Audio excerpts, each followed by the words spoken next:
Yeah, questions, please. Mr. President, speaking of the Fed, would you like to see Janine Pirro drop the investigation into Chairman Powell to help? Senator Tillis has basically said that he's not going to really be working with the He's not a administration senator to very help soon. bring war. So would you like to see the investigation? No, she's got to take it to the end and see. Like, you're doing a small renovation, and they've spent almost $4 billion doing a small renovation. I'm doing buildings. I built a hotel, the Waldorf it's called, and I did it for around $200 million. It's a much bigger job. They're spending almost, it could be $4 billion. I'll tell you what, I don't even see an end in sight. I feel badly for the new Fed chairman because he may not have an office for 4 years. I don't know what these people are doing. So it's either gross incompetence or it's theft of some kind or kickbacks.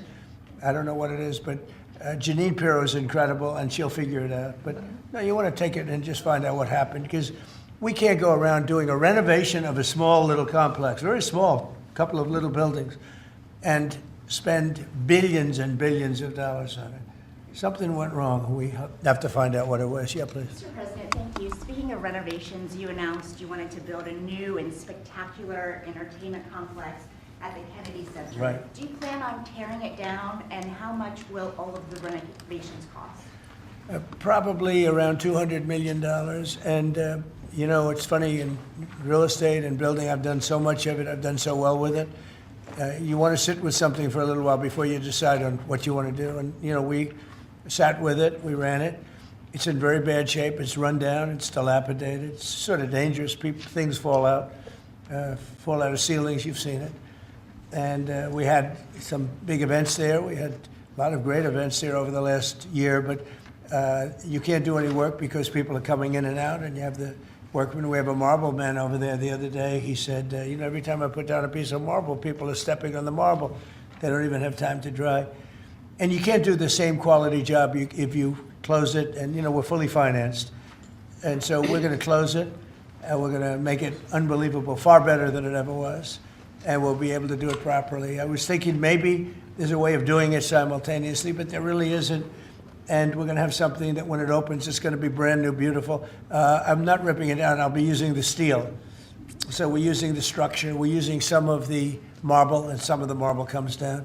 But when it's open, it'll be brand new and really beautiful. It'll be at the highest level. We can do a much better job, probably in a way a faster job in terms, because when you do it piecemeal, for instance, they have a play tonight, and you can't do anything. You have to pull out everything. And you can't have stanchions all over the place, and people are walking in to see a play. So we'll be closing it sometime around July 4th. It's like we'll close it on July 4th in order to do something great for America. And then we're going to build it. We have great contractors. We're going to build it, and we'll do it right. We're using the highest grade marbles, the highest grade everything. It'll be brand new. Tremendous carriers putting in the air conditioning, or I guess they're a bidder, but they're probably going to get it. Carrier. We're going to have all brand new air conditioning, heating.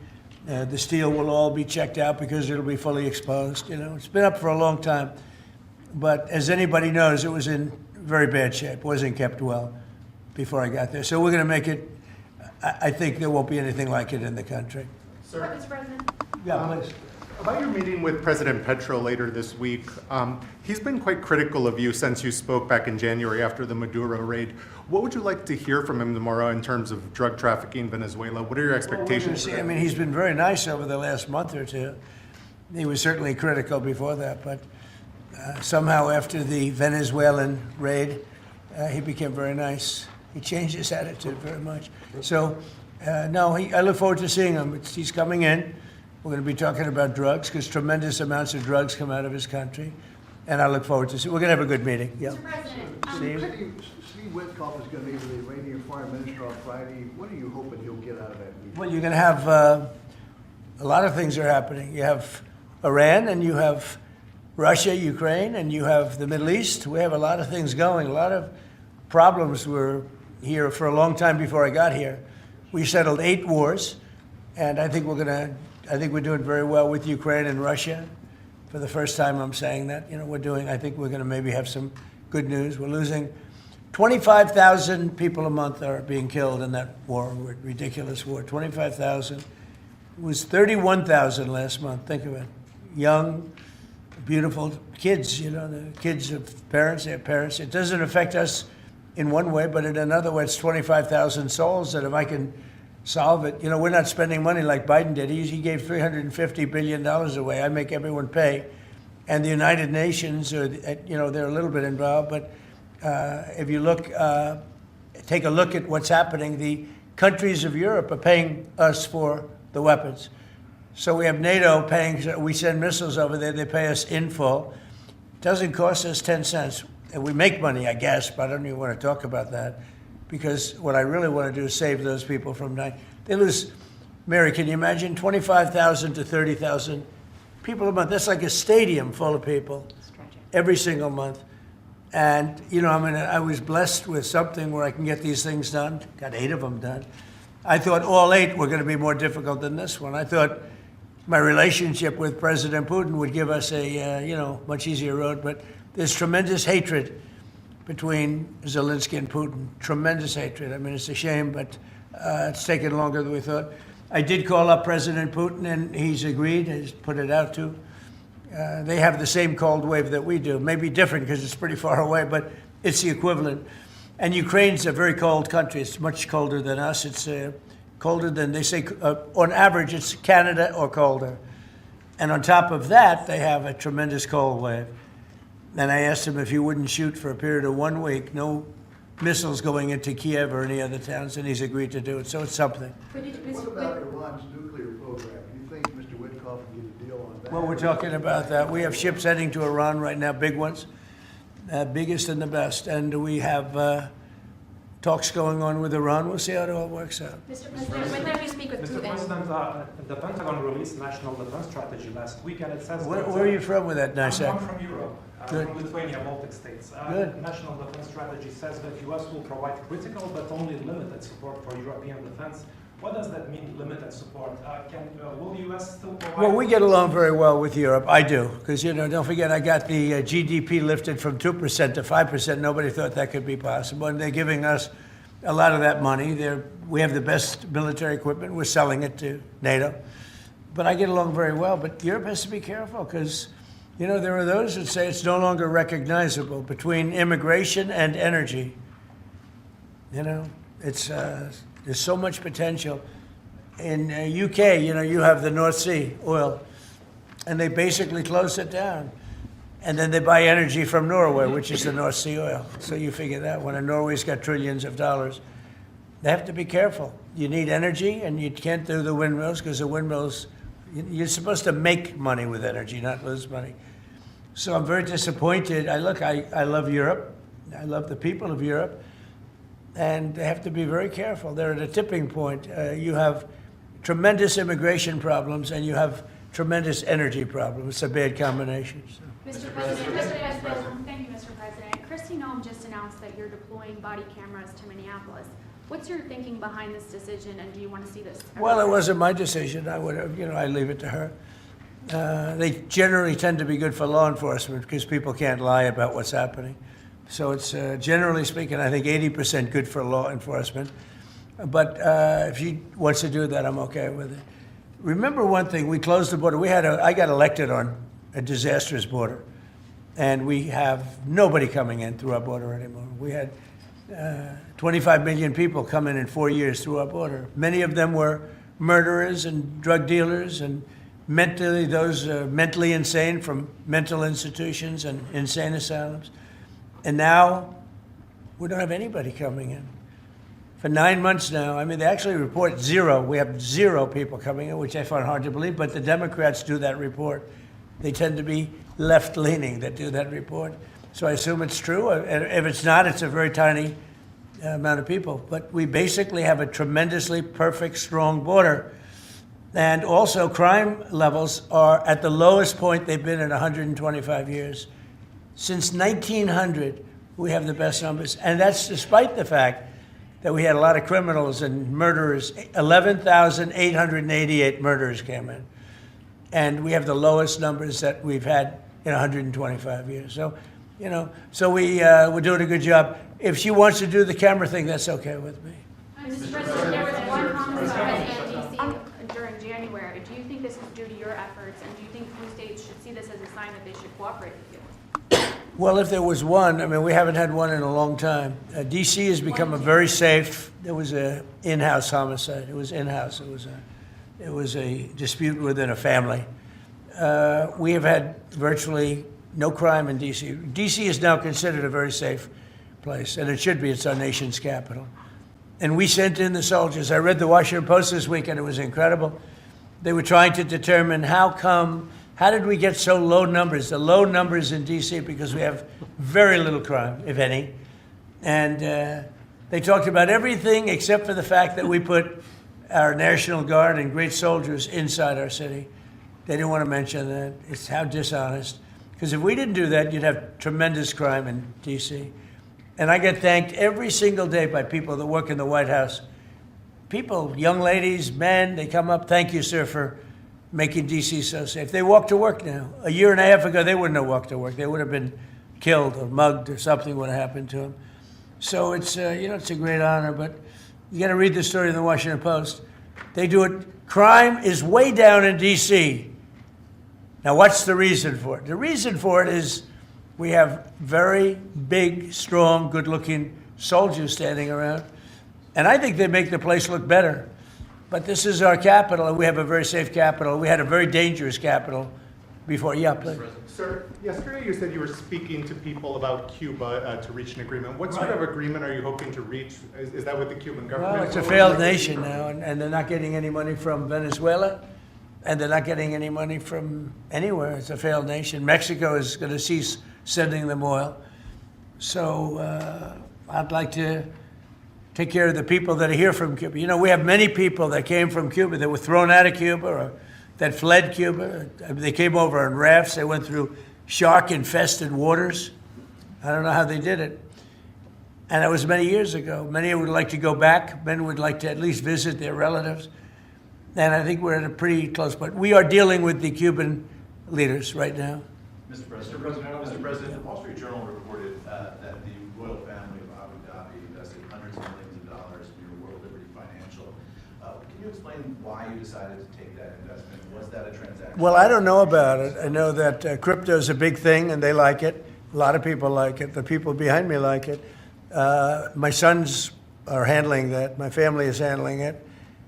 And I guess they get investments from different people, but I'm not. I have all I can handle right now with Iran and with Russia and Ukraine and with all the things we're doing. So I don't know exactly, other than, I'm a big crypto person. I'm the one that probably helped crypto more than anybody because I believe in it. And the reason I believe in it is because if we don't do it, Scott, I think we can say then China's going to do it. Right? Yes, sir. If we don't do crypto, then China's going to do it. And it's just like AI. We're leading AI by a lot. And if we weren't leading, China would have led. They're very capable. They're very good. What do you have to say about that? You've made America the digital asset capital of the world. We did the Genius Act for stable coins. Many of the people standing up here are working on the Clarity Bill to I hope that gets done. Market structure. Yeah. And we're bringing U.S. best practices to an exciting new industry, digital assets, innovation, and it spreads everywhere. So the U.S. And do you agree that if we didn't do it, China and others would, but China would? Oh, China would have had the lead, and then others around the world in terrible jurisdictions would have been doing it.